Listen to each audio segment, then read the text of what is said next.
This is a great honor for every fan of the Dallas Cowboys. I'm honored to be in the NFL.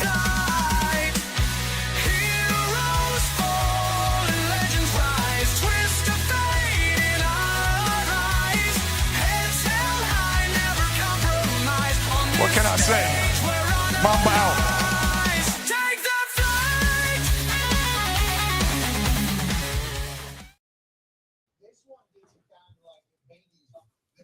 All right, what's happening, everybody? Welcome to the afternoon show presented by ESPN. I'm Chris Gonzalez, joined by Tony Gonzalez and Jay McLovin. How's it going, guys? Good. I'll tell you how it's going. So the Mariners, real quick, Mariners lost last night. So now Toronto is going to represent the AL and go against the Dodgers. Now, typically, I don't not dislike the Dodgers. I don't care about the Dodgers, care less. But Jonathan Mathis is associated with that team.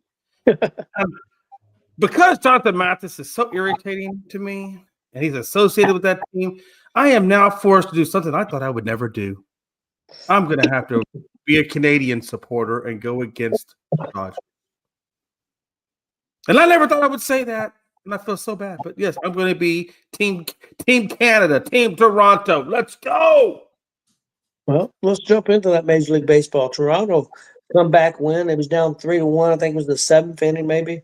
We was on the air and we was talking. The runners at third and second with one out, and Springer coming to bat. We both said, "Hey, man, with one out, you need to walk him and try to get a double play."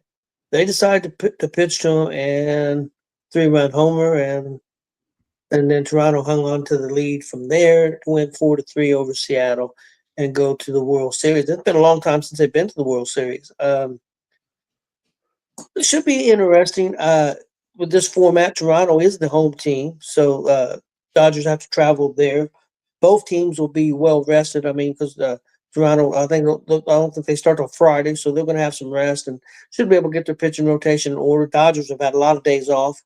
I wonder if that could affect them. Do you guys think that having all those days off could affect the Dodgers? Chris? I mean, there's always a chance it could some, but I mean, this isn't their first playoff series this season. They had to wait a little bit after their first playoff series with the Reds because they won the first two games at wild card. So then they had a few days off before the next one. So I think with them having that already, I don't think it's going to be as big of a deal having time off this time. Plus, it's not in a situation where one team is having time off and the other team isn't. The Dodgers are going to have a couple extra days, but it's not like they're going to have like a whole extra week than Toronto. Yeah. They're only going to have 2 or 3 more days than what 3-4 days than what Toronto has. So no, I don't expect it to be that big of an issue. I think it's going to be a good World Series. A lot of it's just going to come down to if the Toronto's pitching can slow down the bats of the Dodgers that have been hot as hell so far in the playoffs. If the Dodgers bats stay as hot as they've been the last 3 series, I don't see anybody beating them. But we've also seen teams get on a roll like that, and then their bats die off a little bit, and if the bats die off a little bit, Toronto will be right there with the chance. But you got to think about what Toronto did. I mean, Toronto was down 2-0. And come back and won 4 of the next 5 games. So, I mean, they're playing good baseball too. I think that, and it's not easy to do, but I think they got to find a way to score first and try to get a couple run lead on the Dodgers in their games and put a little bit of pressure on the Dodgers. You got to get that. You got to get to that bullpen. You got to get that bullpen by the 6th inning. Yeah, I agree. And preferably have a lead. I think the Dodgers. The Dodgers. If you don't have a lead, the game needs to keep the game close. But yeah, you'd like to have a lead. But if it's a 1-run game and you can get to their bullpen in the 6th inning, you have a chance. But if you let their starters go into the 8th inning, you're gonna have a hard time beating the Dodgers. Yeah, I agree. Jay, your thoughts on the Dodgers having this layoff and can that make a difference? And what do you think Toronto needs to do to try to beat the Dodgers? Yeah, If this is regular season, I might be a little worried, but playoff baseball, and these guys have been here before, especially the Dodgers. I mean, this is last year's World Series champion. So, I mean, they know, and I think Dave Roberts knows. They've all been here before. They all have their routines. They all know what they like to do. I like the extra rest. I think the rest is beneficial for them because you had Yamamoto who did the complete game. So, he definitely is looking for that rest. And then also gives them a chance to, if there's any lingering issues, give them lingering issues a little bit more time, that maybe not be on the injury report and things like that. So I think, you can always benefit from rest, especially after coming off a 162 game season. And then in the playoffs, who doesn't want a little bit of rest? So, no, I don't think it's going to affect them. The one thing about this damn Dodgers team is they are legit elite at pitching, and they are elite at hitting. So you really don't have a lot of room for error. Toronto, the key for this one for Toronto is the fact that they are going to, like you said, like they did the last game when they took out the Mariners. The second inning they had 2, the third inning they had 2, the fifth inning they got 1. So I mean they were already up 5-0 in the fifth. Now that's not going to be as easy to do against the Dodgers, but that's the kind of aggression they're going to have if they want to take on the Dodgers. The biggest thing for me, Tony, with this Toronto team, if they want a shot at that pitching, is they have got to do the hitter's pitch and don't do the pitcher's pitch. They've got to be patient, work the counts, and make these Dodgers starters throw a lot of pitches and don't give them anything easy. So Toronto, as much as they got to be aggressive, on the other side of my mouth, I also say they got to look for that right pitch. Yeah, I don't disagree. I'm gonna be honest. I'm gonna root for Toronto. I don't want the Dodgers to win it again. I mean, they won it I think 20, won it last year, and so it looks like they're going to be the team of the 2000s and 20s right now, the way they're looking. So, but hopefully Toronto can take care of them. But I would assume the Dodgers are heavy favorites. I would assume. Yeah, my thing is, I think Springer. What I like about Springer is he's got that championship pedigree to him. So I think that's going to be beneficial for the Dodgers, for the Toronto, not so much the Dodgers because I mean they're all World Series champs over there. The one thing about the Dodgers is Ohtani is playing so much better at this postseason than he did last postseason when they won. No, he's not. You don't think he is? He had one game. Wait, hold on. Let me finish my statement. He's been terrible this postseason, except for one game. Yep. He was like 1-21 going. He was 1-21. Other than that one game the other night where he had 3 home runs and pitched real good. Well, that's what I meant. I meant he's coming off that 3 home run game. Yeah, he had one good game, but yeah, before that, I don't remember having any good games last year. Though I thought last year he was completely flat all the way through. Yeah, but he was terrible going up into that game. I mean, he was horrible to that game. And then, of course, he went crazy. That's true. But, yeah, he was horrible going into that game. Guys, let's switch it up and go to some NFL Monday Night Football. We had a couple games last night. Let's go into the first one. Detroit defeated Tampa Bay 24-9. They was all over Tampa Bay. Tampa Bay's got a lot of injuries, and it showed. They was all over Baker. Baker didn't have a good night. Tampa Bay had trouble running the football too. Detroit had 164 yards rushing. When Detroit can rush the football effectively, they're going to be tough to beat, period. I mean, I don't care who they play. If they can rush the football, it's really going to open up the passing game. But Detroit won this pretty easy. Detroit looks like what I expect them to look like, but they haven't all season. But, it's a long season. So you guys' thoughts on Detroit and Tampa Bay, Jay? Yeah, man, I mean, Detroit played a hell of a good game. Obviously, they were my defense last night as well as my kicker in fantasy. And as good as they played, they still let me down, and they let me down big time. Remember that one play where they were in the end zone, and if Detroit gets the ball, it would have been a touchdown, and if Tampa Bay gets the ball, it's a touchback. And I swear, it went to about 2 Detroit players' hands, Tony, and then it wound up ultimately in the Tampa Bay hand. That would have given me 1 defensive touchdown right there. And then the other one was when they got that interception, and I think he got all the way back to the 5-yard line before he would have got that touchdown as well. So there was like 2 plays. I could have had 2 touchdowns, and might have been able to take out Frankie, but just didn't happen. Detroit played a good game. Defensively, great game. Tampa Bay's defense couldn't stop the run. If they had Detroit's defense along with their defense try to stop the run, it was just really bad to watch them try to defend the run. Jahmyr Gibbs, over 200 yards from scrimmage. I mean, that's ridiculous.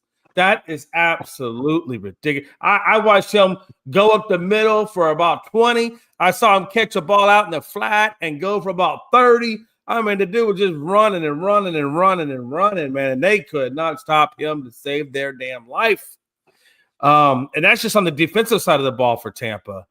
You know, Baker can only do so much, you know, but everybody on the damn team's injured. Now it looks like Mike Evans is done for this season, you know, which is okay because they still have Ibuka. I don't know when Godwin's coming back. If I'm them, honestly, I'm probably going to go hook up Tyler Lockett and bring him in and let him be on the team until one of the other guys can come back, just to give him a little bit of veteran, you know, presence in that receiving core. But man, it's rough. It's rough. And I don't even know when Bucky Irvin's coming back. So Tampa has a lot of things to figure out. Obviously, they're going to take a dip in the power rankings, but it's not over for them. But it's definitely going to be difficult, and which sucks because Baker's having such a good season this year. Yeah, Chris, your thoughts on that game? The Lions defensive coordinator needs a hell of a lot of credit because the Lions was playing with all backups in the secondary.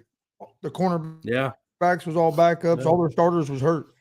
They were playing, and not only were they backups, most of them was rookies, and you couldn't tell it. That their defense played real well. Their offense played good as well. But I thought this might be a close game because of all the injuries that the Lions had on their defense. I thought this might be a little bit closer game, but for the Lions defense only give up 9 points in this game with as many backups as they had playing is really impressive. Tampa Bay, they've had a lot of injuries, but they really didn't have no more injuries this game going into this game as they have earlier. Evans has missed most of the season. It's Ibuka was a little banged up, but they just couldn't get nothing consistently going offensively to sustain drives. And when they did get something going in the red zone, they couldn't convert anything. And to beat a team like the Lions, you're not going to be able to beat the Lions just kicking field goals. Yeah.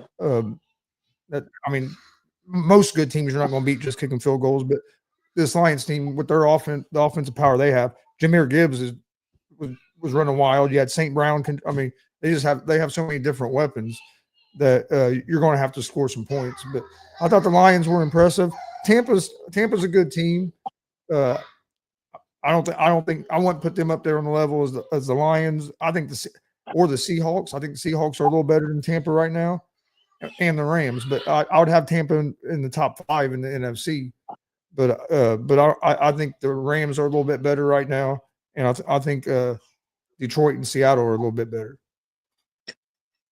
Yeah, I can see that. I don't disagree. Guys, let's move on to the other game played last night, the late game. Seattle defeated Houston 27-19. And a big surprise for me in this game was that Seattle had 4 turnovers and still won the game. How often does that happen? How often does a team have 4 turnovers and still win the game? But Houston had a hard time doing a whole lot on offense. One of their touchdowns was a defensive touchdown. Houston's offense is still not playing well. I mean, really, Seattle kept Houston in the game within 8 points with them turnovers, or this game could have been a lot worse. Jay, your thoughts on Seattle and Houston? Yeah, man, Houston. Whew, boy, I tell you what. Number one, they've got to get a running game. Running game is killing Houston. I don't know when Mixon is supposed to be back. This foot injury or whatever it is he's had, it seems like it's been going forever. And they're not putting him on the IR. So I keep thinking, okay, well, when is he coming back? When are they going to put him in the field? Still no sign of the guy. So I'd love to see them get him back in the fold, so that way we can get a run game, which hopefully will then open up the passing game. And then you got Nico Collins. Now it's like he's going to be in concussion protocol. So Houston's hurting. We're hurting over here.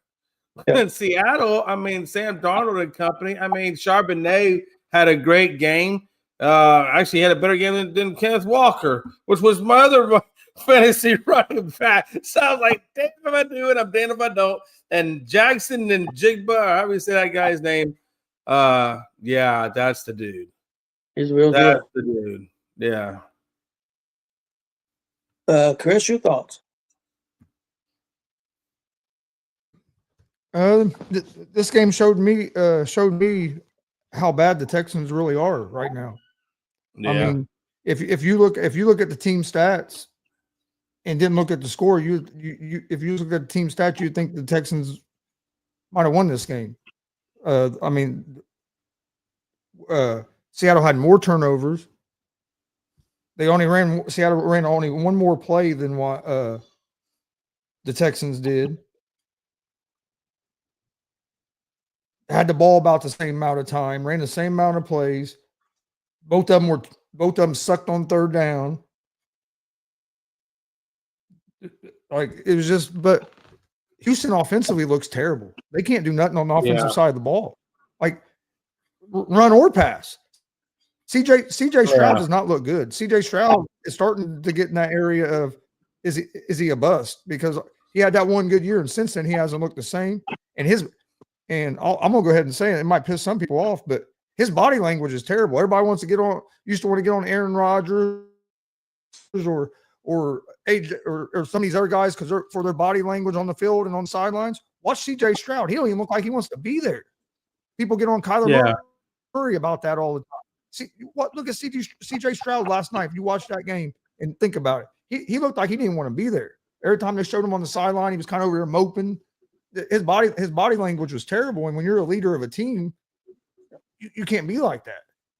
I thought his body language. Yeah, something's going on where he's feeling defeated. And their offensive line isn't great, but he was only sacked 2 times last night. So it wasn't like he was running for his life the whole night.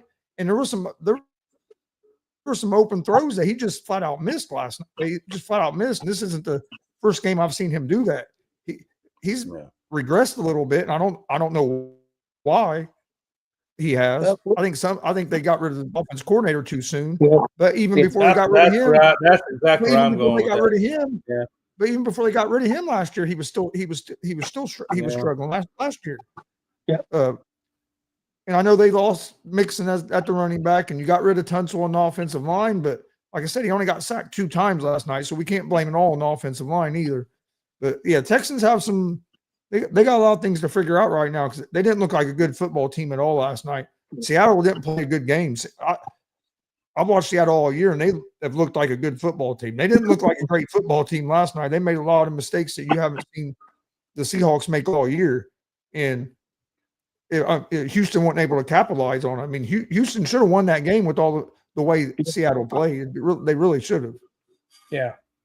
4 turnovers. Yeah. Had one other thing in the NFL real quick, and this is not your normal source. This was talked about on McAfee's show. Chris, I don't know if you've seen it or not, but Trey Wingo reported that the Dallas Cowboys are looking to try to get Max Crosby. That they are made inquiries into trying to get Max Crosby. They do definitely have the capital.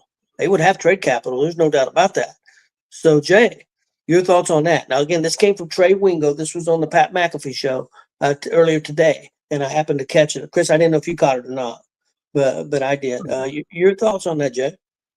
How old is Max? Is he still in his 20s or is he in the 30s now?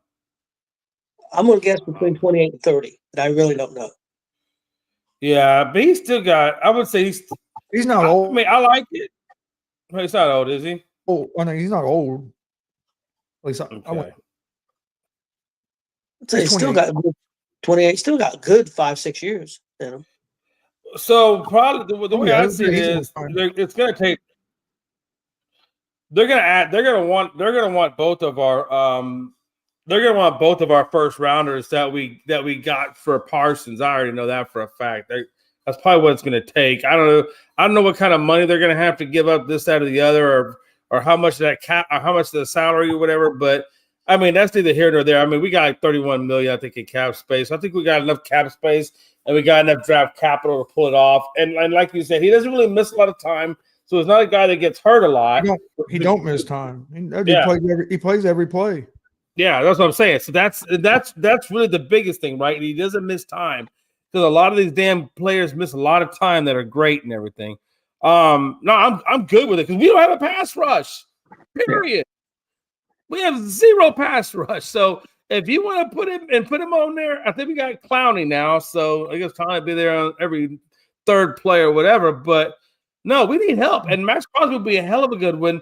That might take some of the pressure off of the cornerbacks, you know, because then hopefully Max Crosby can disrupt the passing game enough. So no, I'm all for it. And again, those first rounders that we got from Green Bay, let's be honest, Green Bay is a good team. It's not like you're going to get top echelon of the first round. You're probably going to be picking in the 20s. Well, one of those Green Bay picks will be from another team, though, won't it? I don't know. Honestly, I didn't look at that. Were they both the same year or are they different years? No, I think they were different. No, they were different years. Okay. They were different years.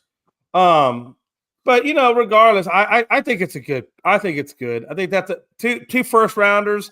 That's fair compensation, you know, for what we gave or what we got from Parsons. So and by doing that, now we were able to sign some other free agents that we probably would have lost. So I think Dallas will come out on the better end of it, you know, for that. So yeah, I'm good with that. I mean, we need a pass rush. Desperately need a pass rush. Chris, your thoughts on that possibility? Well, if Trey Wingo is saying it, I believe that there's been some kind of discussion because Trey Wingo has been around for a long time and he don't just go around. He's not one of them guys who just go around saying stuff. If he, unless there's some kind of truth to it. I've listened to Trey Wingo for a long time. What this tells me is there was some relationship problem between, I don't know if it was between Micah Parsons and Dallas Cowboys. The Dallas Cowboys, especially the front office, didn't like something about Mike. I don't know if it's how he was in the building.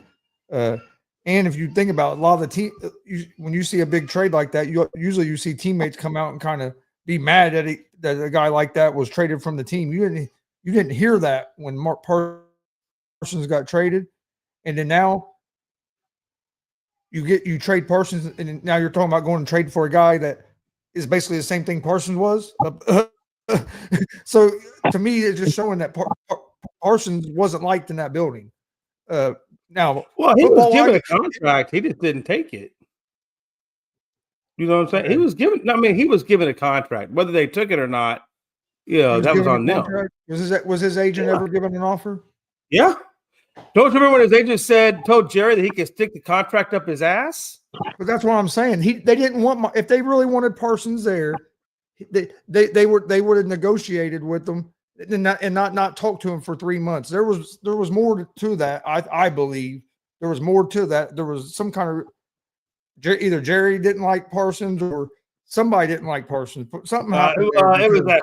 You're right about the agent because I don't think Jerry wanted to just kind of do the deal with Micah, and Micah then made the big thing about the agent, and then the agent started becoming a dick, and then a big thing came about it, right? So it is what it is. But the man was given a contract, and he was given above market value. Now he didn't take it. But he was given it.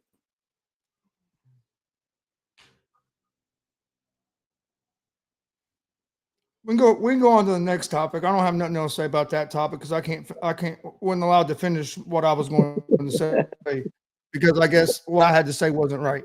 So let's just move on. Oh, okay, let's go on to the NBA, guys. NBA starts tonight with two big games. It's going to be on premieres back on NBC. Been away from NBC for many years. We start off with the Rockets and the Thunder at 7:30 p.m. Pre-game shows at 6:30, and then after the first game, we have the Warriors and the Lakers. You guys' thoughts on these first two games, and then I've got a little bit of questions for you for what maybe we expect this season. Chris, your thoughts? Who was the first game? Rockets and the Thunder. Rockets and Second. Thunder. Okay. I knew it was Thunder, but I couldn't remember who they were playing. I mean, I don't watch much NBA till later in the season. Once get closer to football, I'll keep track of the Pacers. I'll watch some of the Pacers games, but like other games, I don't watch much. Should be pretty good games tonight, though. It'd be interesting to see what Kevin Durant looks like with Houston. Houston starting one of the tallest lineups in NBA history tonight as well. So it'd be interesting to see how that goes. I mean, a lot of people like the Lakers. I'm not a big Lakers fan. I might check a little bit of that game out, but I probably won't check much of the games out tonight. Like I said, I really don't get into the NBA till a little bit later in the season. But I'll probably check the Pacers' first game out, which I think is Thursday, if I remember correct, against the Thunder. Thursday. Yep. We play the Thunder. Check that out. It's probably gonna be a little bit different season for the Pacers this year. But no, I mean, it's cool that the NBA is back. It's just, to me, if I was the NBA, I think they should change when they start their season and end their season. I think it would be a little bit better for them than trying to compete with the NFL and college football and the World Series when you're opening up. I think you could open up in more of a dead time. But no, it should be a couple good games though tonight to kick it off. Yeah, I'll watch a little bit of it. I'm interested to see the telecast, the announcers, the new pregame show, and they've got some different people, like you said in the pre-show. You know, before we was talking that Michael Jordan going to be on. Be interested to see what he sounds like and what he has to say. So I'm gonna check a little bit of it out. I don't watch a lot of NBA early on either, to be honest with you. I'll catch some late games every now and then I try to follow the Pacers. Jay, your thoughts?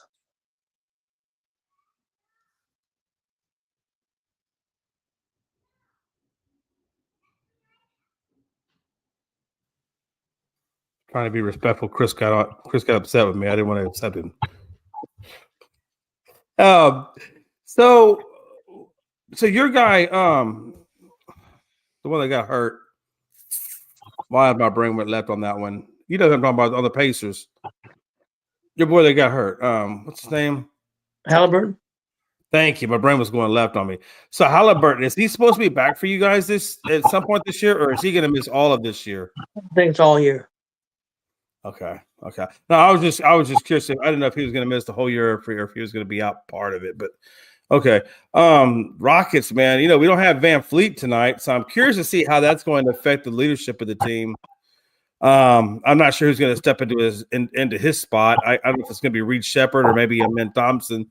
So that I'm kind of curious to see who's going to run the point for those guys. And obviously, this is Durant's first game out. So it's going to be interesting. And then they got Finney Smith from the Lakers. I think he's going to come off the bench. So it's going to be interesting to see what this Rockets team is this year versus last year. Obviously, not having Jalen Green and company, but and not having Dylan Brooks and things like that. But I don't know. It's going to be good. Who the Rockets got tonight? I didn't even look at the schedule. Rockets got Thunder. Oh God! So we got to play the NBA champions of the opening game At the Thunder. Yeah, and this is going to be Durant versus his old team. If you're going to roll that storyline out, no, I still the Thunder is still the Thunder. They didn't change a damn thing, so I expect them to be the Thunder again. I just don't know what we have in this Rockets team, so I think probably the Thunder. Is it OKC or is it in Houston? Okay, OKC. OKC, yeah. I think OKC is probably going to be the strong favorites to get that one.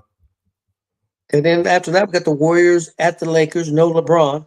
But then I just seen somebody say, which I don't know, on ESPN, it said earlier that it's not a big deal. LeBron missing this. It almost made it sound like him missing a month is not a big deal. So if that's the case, why do you have LeBron on your team? if you're going to be fine without him, why would you pay him? How much is it? $52 million a year.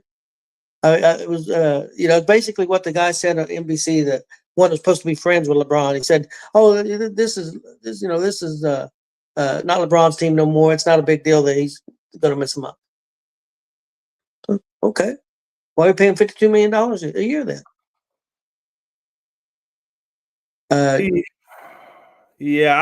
I'll go real quick. I don't get that. I don't get that at all, man. I mean, this is supposed to be Bron. This is supposed to be the GOAT. No, Why would you? Why would you? I mean, is he wanting to fade out? Is that what Braun? Is this Braun's like? Is that what's insinuated? This is what Braun wanted to do, or their other team is doing it? No, but Braun's out because he's got that back problem. Right. So that's what I'm saying. So I'm not sure why are they. Yeah, that doesn't make sense. Why would you want to play him if he's hurt? I don't get that. Yeah. It's just, I mean, the guy from ESPN just said that he don't think that's going to affect the Lakers him being out a month. That he don't think that it hurts the Lakers that much at all. And my point is, why pay LeBron $52 million a year if he's not that big a deal? I mean, I understand he's hurt. I mean, you can't do nothing about that. I'm just saying it just sounded weird that announcer made that analogy. Well, it's not a big deal LeBron being out for a month because it's not his team anymore, and it's not gonna hurt them that much. I mean, if LeBron still can play at a high level, how's it not gonna hurt your team him not being there? Right. I think he just phrased it wrong. I think what he was trying to say was because it's going to affect them not having them, but it's not a big deal if he's going to be out this time of the year compared to later in the season. I think that's more of what he was trying to say. But no, but I get what you're saying because it's going to hurt you because that's 26 points a game that you're not getting.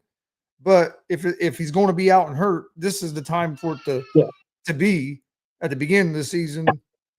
And in the long run, it could be a better thing for LeBron because that's less wear and tear on him being older, going toward the end of the season. But okay. The other thing I had, guys, I was going to ask you. I thought we could pick very early picks. I mean, the first games are tonight. The big schedule tomorrow night. Your picks for the Eastern Conference Finals and your pick for the Western Conference Finals. Who do you think makes the finals? And a dark horse, one team that you think could be a surprise team that could get there that wouldn't be your normal pick. I'll give mine first. Eastern Conference, I'm going with the Knicks in Cleveland. And in the Western Conference, I'm going with the Thunder and the Nuggets. And my dark horse for the Eastern is Detroit. And for the West is Dallas. Is my dark horse. Chris?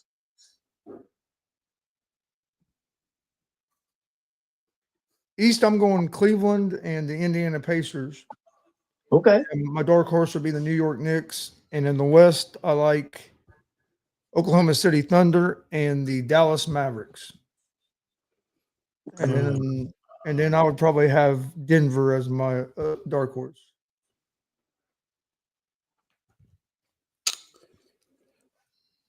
Oh man, that's hard. Yeah, I like Cleveland. I think Cleveland's going to be good. I do like the Knicks. I think Cleveland and Knicks will probably be your top teams. I think that Milwaukee, because they got Miles. I brought that Miles turnover. I'm kind of curious to see how that works out with Giannis and whatnot. So I think they're gonna. I think that might be. I think that'd be my third team, and then I think that my dark horse would probably be Indiana. And I think it's just because you don't have Halliburton, so I'm curious to see how your team goes without having Halliburton there.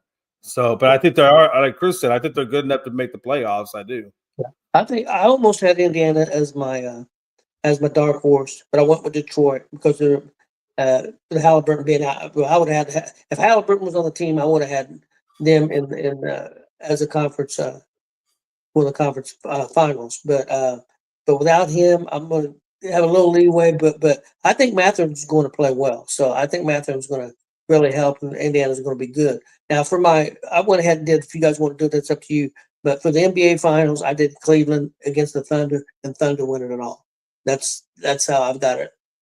What about you, Chris? What do you think? You think Thunder does it again, or do you think somebody else? I think it's going to be Cleveland and the Dallas Mavericks. I think Dallas is going to get a championship this year. All right. And Jay? No, that's actually pretty interesting. I definitely think, Golden State's always been there, man. Obviously, it's going to be okay. My top three teams, I think, are going to be OKC, number one. I would probably put Denver at 2. And I'm torn on between Golden State and Houston at 3. So I'll give them a tie. My dark horse for them, honestly, is the Lakers. I want to see what the Lakers do with that team. That being said, though, out of all that stuff, I still think because OKC hasn't lost anybody and everybody's good over there, that's a lot of continuity to have on a championship caliber team. And because things are a lot of things are still kind of murky, and I don't really see a whole lot of people really improving themselves greatly over the year or over this thing or over the off season. I think you're right. I think it's OKC and I think it's Cleveland. I think OKC gets it, and it's going to be the first repeat champion in probably a little bit of while now. Yeah, I at one point I liked the Rockets, but after Van Fleet got hurt, I think that hurts them. I think that changed things because I did like them at one point. I think the Thunder wins it all.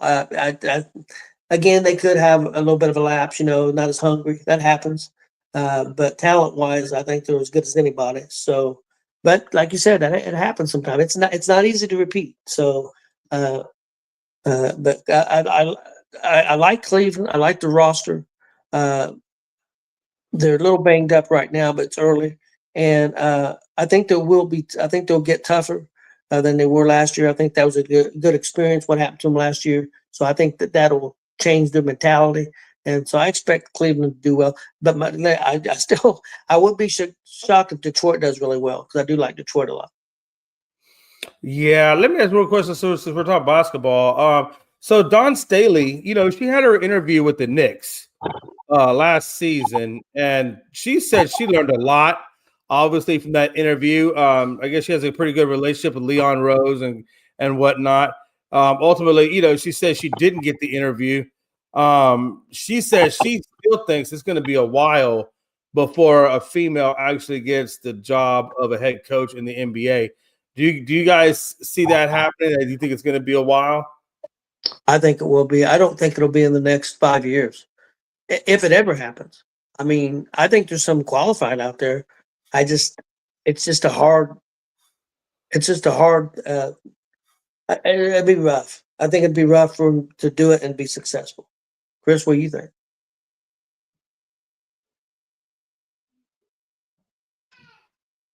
Yeah, I don't think it's going to happen. I don't think it will happen soon. If it does happen, I mean, I like you said, there might be some women qualified for it, but I don't see a lot of these owners want to do that to be the first one to do it and to see if it'll work. Because just because somebody's qualified doesn't mean it's going to work. I mean, we've seen that with all these coaches don't even make it a whole season sometimes. So I don't know. I just think it'll be a while before we see it. Yeah, we got some good female assistant coaches. Pacers have got one that's really good. I've heard a lot of great things about her. But being an assistant is completely different than being a head coach. And could they get the respect of the players? I don't know. And people are going to say, well, it shouldn't be that way. Well, maybe it shouldn't. But I'm just saying humans are humans and things are that way. I got a question for Gonzo. So Mia Hamm, obviously, was an assistant coach in the NBA under Popovich, right? She goes to the WNBA, gets head coach, obviously has great success, right? And wins titles. Do you think if there was a female coach in basketball that Mia Hamm could get the job done and transcend what she learned under Pop in the NBA? Well, first it wasn't Mia Hamm. But wasn't that her name, Mia Hamm, or what was her name? Her name was Becky Hammond. Becky Hammond. There you go. It was Hammond somewhere in there. Mia Hamm, Becky Hamm, whatever. Honestly, I mean, she might do a good job, but honestly, I think the coach for the woman for the Indiana coach for the Indiana Pacers is just as good as coach as she is. I'm telling you, she's a real good coach. I just don't know if you like Dad said, if they'll be able to get the respect of it, of the whole team, and be able to keep it. Yeah, at first they might but then what if things are going good? But what if things start going bad? That's what worries me. Is she qualified? Yes, I think she's qualified. I think she knows basketball. I think she's a good coach. I really do. But I just don't know if it would work at that top level or not. The players, I'm just being honest. And I'm not saying I don't want it to happen because I would love to see it happen because I'm not that way. But the players would turn quicker than they would on a man. Let's just be honest, in my opinion. And the fan base will turn quicker than they would on a man. It's just the way it is. I mean, is it right? No, I don't agree. I don't agree. I think if they're qualified, they should have an opportunity, and I think there's plenty of qualified women out there to be the coaches. I just don't think it's. I don't know if it'll ever happen. It might. Somebody finally might get the guts and try it. I just don't know if it'll work. I hope if somebody gets the opportunity, I hope they get a fair chance and it works out. Yeah, absolutely. Absolutely. Well, guys, that's all I've got for today. I'm going to have to be stepping out anyway. So, All right. No worries. Yeah, what's today? Today's Tuesday, Wednesday? Damn. Tuesday. Yeah, tomorrow we'll do some top players in the NFL, and I'll have some hot seat questions. We'll maybe talk a little bit about maybe a little bit what we've seen from the Rockets and Thunder and the Warriors and Lakers, maybe a little bit. And I do have one thing real quick. Just a thought that hit me last night. I'm a big sports fan. I watch a lot of sports. Dad knows that's about all I watch on TV. But I'm telling you what, it's getting hard to even watch a lot of these games anymore because of the commentary. When I grew up watching sports, you had your play-by-play and you had your analyst. And your analyst talked about things that like added to the play-by-play, talked about like things that was going on. Nowadays, all these analysts do is criticize every move that the coaches are making and act like they know more than the coach does. I don't watch a game for Dan Orlovsky or some of these other guys to try to prove that they know more about football than the coaches on the field. Commentary guys supposed to be adding to the play-by-play, not just up there criticizing the whole time. And that's all I heard watching both football games basically last night was, and not just those games. You hear like on Sundays. That's like all you hear when you watch commentary anymore. I almost rather watch the games with no sound because that's not what the commentary is supposed to be. It's not if you think you can coach better, go coach. I don't need you to prove to me that you know more than what the coach does. And to me, the commentary is getting worse than what it used to be because now it's just all about criticizing people. They're taking the studio shows that they do during the week and having those conversations during the football games. Yeah, and that's not what it's supposed to be. Yeah, I agree. TJ Watt's not too bad. At least he gives a lot of information about the plays. I like that. Like the information. I don't think Tom Brady's bad, but you get some of these guys that all they want to do is get up there and try to prove that they know more about football than the teams do, and that's not what the job's supposed to be. No. At least in my opinion. Well, what you should do, Chris, I agree. Turn on your Sirius. They have all the games on there. Turn on your TV picture and just listen to the radio because the radio play-by-play will be completely different than TV. Yeah. Oh yeah. Play-by-play. Except you'll get some homers sometime. If you listen to the Dallas Cowboys, Dallas's feed, of course, those announcers are homers. Just like if you're listening to the Colts, I can deal with the guy being a homer. That don't bother me. But it's just when the guy gets up there and like all I heard last night during that Seattle game was, "Oh, this offensive coordinator is just they don't know what they're doing. They're setting CJ Stroud up for failure before the snap, or this guy's just terrible." It's like that's not what your job is. Your job is to explain what's going on, but not to bury a coach. Like and that stuff just gets old after you hear it all the time. Yeah. I totally get it. I think not that I'm a homer, but I do think that Romo was a good analyst guy. I think he's funny. I find that dude hilarious a lot of times. I don't think Romo's bad, but some of these guys are getting out there and they just I don't like Orlovsky though. They're trying to audition. Some of these guys are trying to audition for a head coaching job while they're doing color commentary, and that's not the time to audition for a coaching position. Yeah, I like Orlovsky in the studio. I'll be honest with you, I didn't pay much attention to his commentary. I'm just being honest with you. A lot of those commentary guys, I'm from a different age. I'm from from the Howard Cosell's and the Al Michaels and those guys. to me, it's hard to beat those guys, what they did. So, Well, and that's why I said that it might just be me because, like, I know the younger generation might like it, but to me, I don't care for that. Like, you're supposed to add to the game, not be like trying to not tearing it down to prove that you want to be a head coach or you want to be a coordinator or I don't know. That's not the time. That's not the time to try to show I agree. the other teams what you know. Everybody have a good day. I gotta check out, and we'll see. I'll see you guys tomorrow.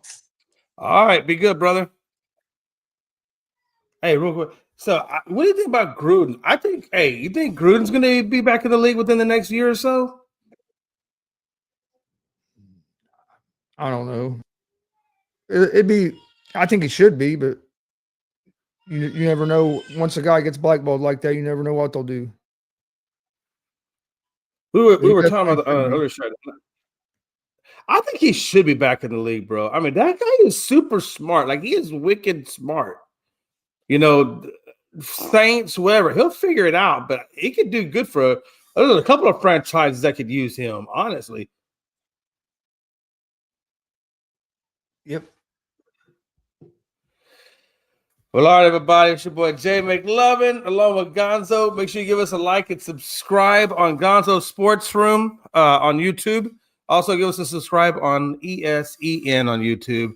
Until next time, man, we catch y'all on the flip. I hope everybody enjoys the basketball this week.